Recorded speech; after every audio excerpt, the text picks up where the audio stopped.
자, 사건 사고 소식 저희가 한번 넘어가도록 하겠습니다. 장가 기자, 일단 저희가 예전에 이 사건 다뤘던 기억이 나는데 네.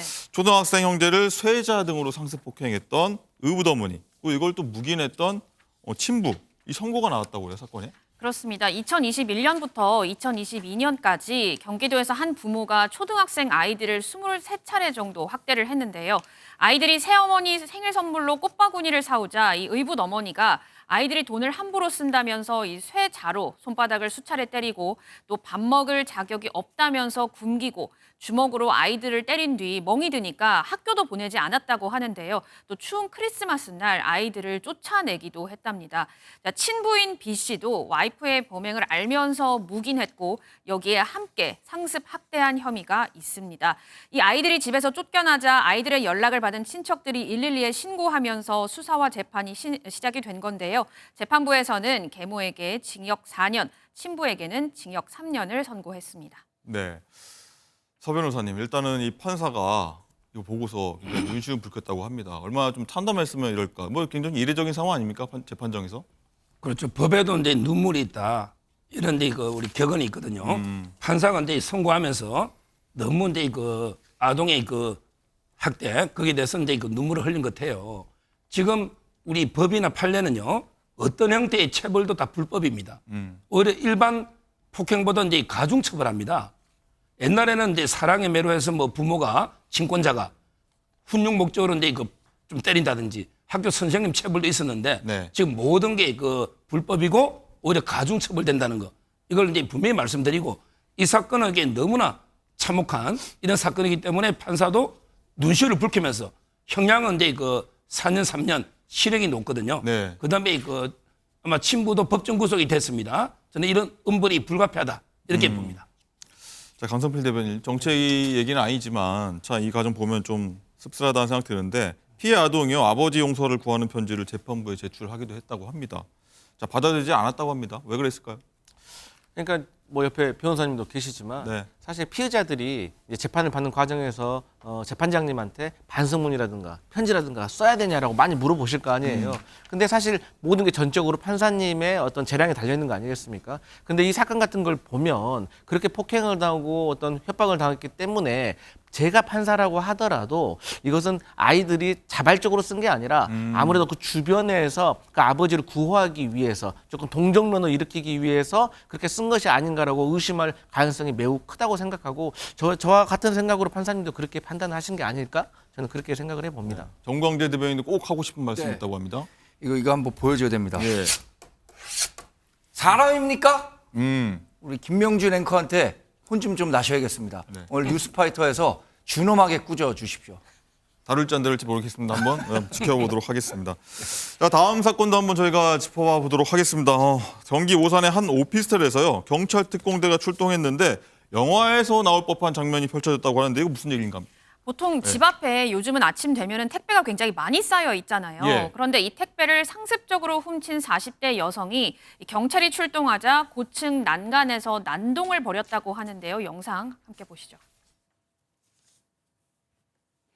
네, 경찰 3명이 저렇게 오피스텔 저게 14층인데요. 네. 옥상에서 카운트다운을 한 뒤에 저렇게 건물 안으로 진입을 합니다. 자, 난간에 다리를 내놓고 있는 이 여성을 경찰이 몸으로 밀어 넣는 건데요. 네, 지금 보이시죠? 위험하네. 굉장히 위험한 모습입니다.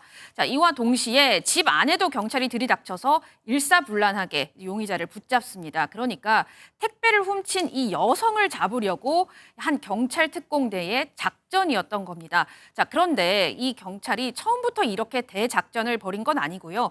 입주민 한 10여 명이 택배가 도난당했다 이런 신고를 경찰이 받고 용의자를 특정한 뒤에 지난 17일 이 여성의 집에 초인종을 눌렀습니다. 그런데 이 여성이 갑자기 이 14층 높이의 오피스텔 창문 난간에 걸터 앉아서 이 택배 상자에 불을 붙이려는 등 소란을 벌이니까 경찰이 소방의 지원을 요청해서 땅에는 에어매트 깔고요. 또 혹시 모를 인명사고에 대비해서 경찰 특공대 7명까지 추가로 투입이 되게 된 겁니다. 네. 소동욱 변호사님, 잘못 저렇게 해서 걸렸다고 해서 저렇게 소동을 벌여도 됩니까? 지금 이제 우리 한강 다리에 가면 뭐 극단적인 선택하겠다. 이래가 이제 경찰이 출동하는 경우 상당히 많거든요. 네. 그것도 이제 별도로 처벌됩니다. 처벌돼요. 아마 이 부분도 이제 저는 절도하고 별도로 처벌되지 않을까 이렇게 보이고 예. 지금 상습 절도면 이제 이거 보통 실무적으로 이제 한 3-4번 이상만 해도 상습으로 보거든요.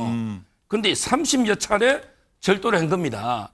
이거는 상당히 중한 저는 형벌이 엄한 형벌이 나올 수가 있고 근데 본인이 잘못을 인정해서 이제 순순히 체포가 돼야 되잖아요. 예. 그런데 오히려 저렇게 극단적인 선택하겠다는 듯이 지금 저렇게 난동을 부리고 있잖아요. 예. 이 부분은 저는 상당히 또 불리한 요소로 양형이 고려할 거고 이 부분 자체를 별도로 저는 처벌해야 된다. 별도로 해야 된다. 예, 이렇게 봅니다.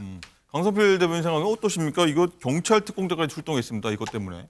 그러니까 저는 사실 이걸 보면서 약간 속으로 화가 나더라고요. 왜냐하면 아니, 경찰 특공대라는 것은 국가의 안보라든지 국민의 생명을 지키기 위해서 특별하게 훈련을 받으신 고급 인력 아니겠습니까? 그렇죠. 근데 이런 분들이 여러 명이 투입이 돼가지고 이렇게 국민의 세금으로 또 운영이 되는 건데 그래서 이런 난동을 부리는 것 자체가 사실 너무 국민의 세금이 허투루 쓰이는 것이 아닌가. 그런다고 해서 경찰 입장에서 내버릴 수도 없는 입장 아니겠습니까? 그래서 좀 화가 난 면이 있고요.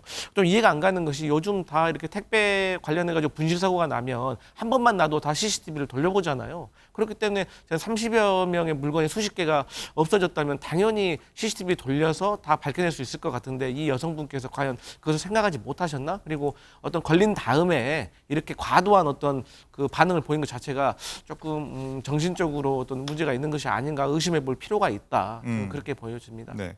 그리고 이 확인된 택배 물건 30개 된다고 하지 않습니까? 자, 이웃들 불신 얼마 만에 생겼습니까? 강성필 대변인님.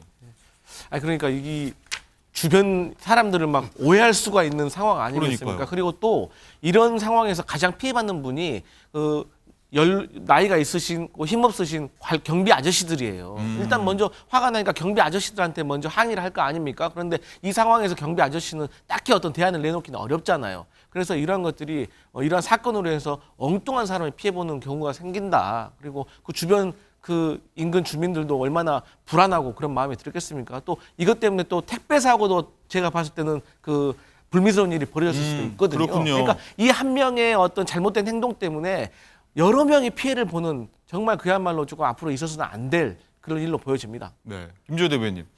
자, 이런 것 때문에 사실 불신도 있고 뭐 정치권에서 좀 해결했으면 좋겠다. 이런 주민들의 불만도 좀 바람도 나올 수 있거든요. 아, 근데 아까 영상 보니까 네. 경찰관 분이 정말 저 분을 옥상에서 잘 이렇게 구하시는 걸 보니까 제가 좀 마음이 안심이 되네요. 우리나라 경찰관 진짜 특공대 훌륭하십니다.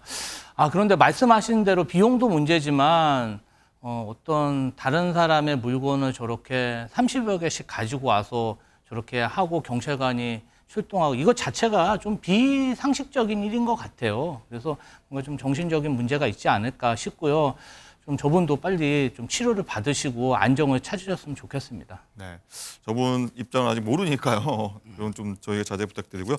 자, 마지막으로 한번 이번엔 호주로 한번 가보겠습니다. 자, 장가 기자. 호주에서요. 요즘 뭐 국내에서도 배달원 많은데 한 배달원이 굉장히 화제가 됐다고 하죠? 그렇습니다. 보통 배달 기사님들이 오토바이 타거나 아니면 뭐 전동 킥보드 타거나 아니면 자전거를 타고 이렇게 배달을 하는데 호주에서는요, 한 배달원이 말을 타고 배달을 했다고 합니다. 한번 화면으로 확인해 보시죠. 네, 저렇게 검정색 말을 타고요, 형광색 옷을 입고 배달에 나선 건데요. 네. 사람들이 굉장히 신기하게 쳐다볼 법하죠. 자, 이 모습을 한 주민이 찍어서 SNS에 올렸고 이게 조회수가 300만 조회수나 나왔다고 합니다. 호주에서 그렇고 저희 우리나라에서도 보는 입장에서도 굉장히 화제가 될 것 같긴 한데 자, 서 변호사님 어떻게 보셨습니까? 이 오토바이 비용, 저 배달 비용보다 말값이 더 나왔겠다 생각도 드는데. 지금 이제 저게 좀 법적으로 상당히 제가 자료는 다 찾아봤는데요. 예.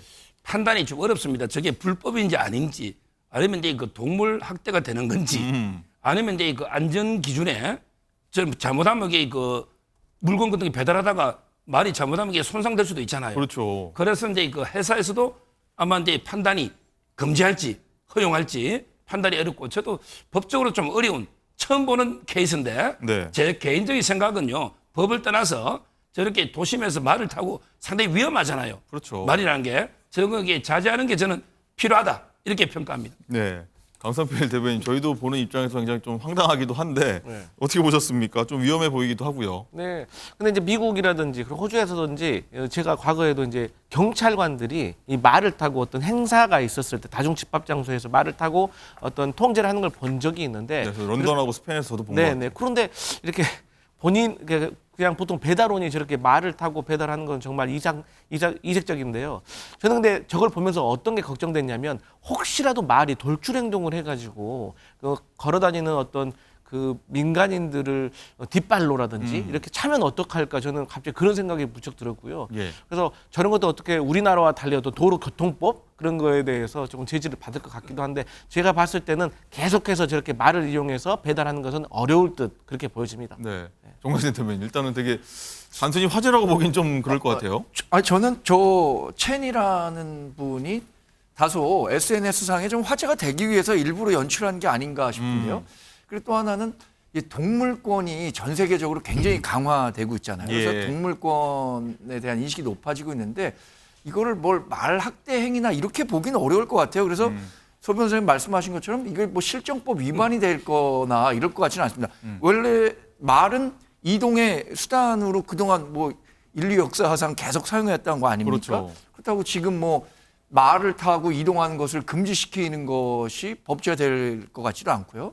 재밌는 일이지만 근데 뭐 여러 가지 안전상 또 시민들의 이 안전이 최근에 뭐 많이 그 위험한 일이 노출된 게 있으니까 좀 조심해야겠다는 생각은 합니다.